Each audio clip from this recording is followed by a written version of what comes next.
Hello everybody and welcome. In this video I'm going to show you how to update software version for your earbuds EARFUN Air Pro 4.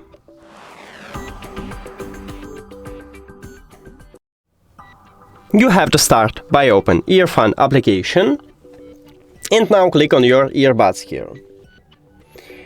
Then scroll down and right here in About we have the line version. So click on it and then click download and update. Confirm. Now don't use your earbuds, just wait until this update is finished.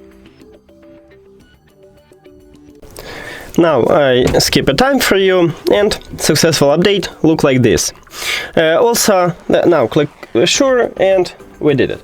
But I had some trouble that it stuck almost finished and it just stuck. So what you should do if you have the same problem as I had? You just click cancel, then you go back, open it again and click download and install. And it fixed my problem, so it should fix your problem also. That's it. Thank you for watching this video. If you found it helpful, please consider subscribing to the channel and leave the like on the video. See you later!